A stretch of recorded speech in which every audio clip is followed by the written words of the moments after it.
Bonjour à tous. Je me trompe. J'ai perdu du temps. Le fait, c'est qu'il a déjà eu un prix de publication. J'avais eu le plaisir de venir il y a 3 ans et vraiment je suis vraiment touché à la fois d'apprendre que je suis encore dans les jeunes psychiatres, parce qu'il n'y avait pas vraiment de limite ce qui avait été mise à la soumission, et il y a, je crois, à peu près qu'en psychiatrie, on est encore jeune à 38 ans. Et aussi touché pour cette étude qui a été choisie par le jury, donc merci au jury, parce que l'histoire de la fin de vie chez les patients qui ont des maladies mentales, a priori, on peut penser que c'est un sujet qui ne concerne pas vraiment la société, parce que les malades mentaux sont stigmatisés, et au mieux que ce soit une question qui concerne les patients, leurs familles et les psychiatres. Et là, en fait, cette étude a été publiée dans une revue de santé publique. Donc vraiment, les éditeurs du Lancet nous ont répondu quand on leur a soumis cette étude, qu'ils étaient très intéressés. Ils nous ont demandé de réécrire une partie de l'étude spécifiquement pour la santé publique, pour les autres médecins, parce que donc on l'avait rédigé comme les études de psychiatrie, donc avec des choses qui pour nous étaient des choses acquises sur la schizophrénie, et on a réécrit une partie pour expliquer ce qu'était la maladie mentale et en quoi les patients schizophrènes sont des patients particulièrement vulnérables, ce qui pour nous semble évident puisque nous les soignons tous les jours. Donc, nous avons utilisé la base du PMSI, la base d'hospitalisation française, qui est remplie tous les jours par les cliniciens, donc, qui dans les codes qui sont entrés dans les systèmes pour la cotation de l'activité. Et nous avons donc utilisé un processus de sélection entre 2013 et 2016. On a souhaité créer une base de toutes les personnes qui étaient décédées par cancer en France. Et on avait 224 000 personnes, on a exclu les démences pour éviter les problématiques liées spécifiquement aux démences qui sont augmentées chez les malades mentaux.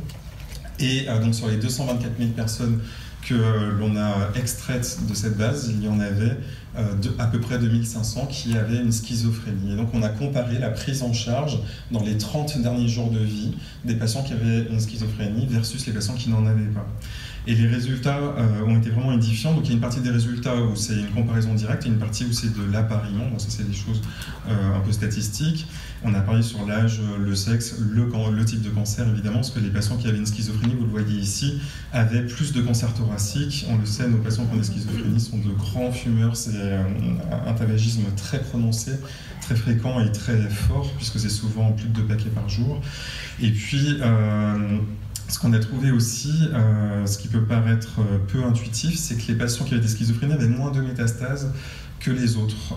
Alors, il y a plusieurs explications à ça, et parmi les explications, il y a le fait que ça peut venir du fait qu'ils meurent plus de leur cancer primitif parce qu'ils sont moins bien pris en charge, mais aussi qu'ils ont reçu moins d'actes d'imagerie exploratoire. Là, vous voyez dans les 30 derniers jours de vie, d'une part que les patients qui avaient une schizophrénie ont été beaucoup plus adressés en soins palliatifs que ceux qui n'en avaient pas. Alors normalement c'est la recommandation, c'est l'adressage aux soins palliatifs, parce qu'on a sélectionné les gens qui étaient en phase terminale de leur cancer.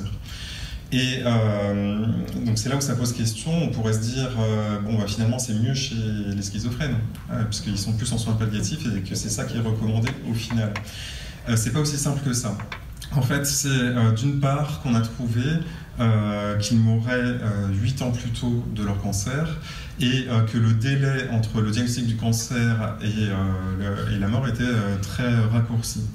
Et puis, quand on regarde les actes de haute intensité que vous voyez ici, ce qu'on peut appeler dans le langage commun comme l'acharnement thérapeutique, parce que normalement on n'est pas censé recevoir ces actes quand on est en phase terminale et proche de la mort. Donc évidemment, les médecins ne savaient pas que le patient allait mourir dans les 30 jours qui allaient suivre, au moment où ils ont fait ces actes.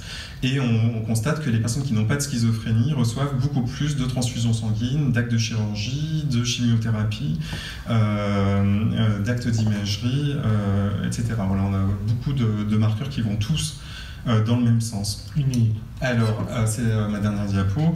On a 3 niveaux d'explication pour cela.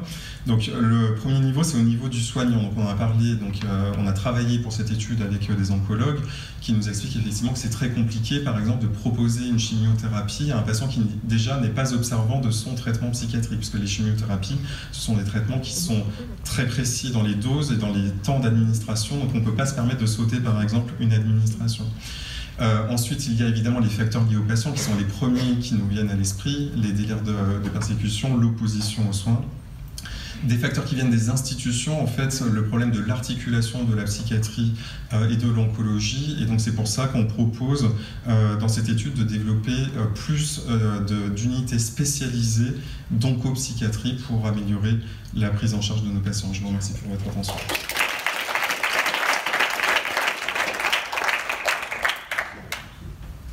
Est-ce qu'il y a une question? Très très joli travail, c'est clair.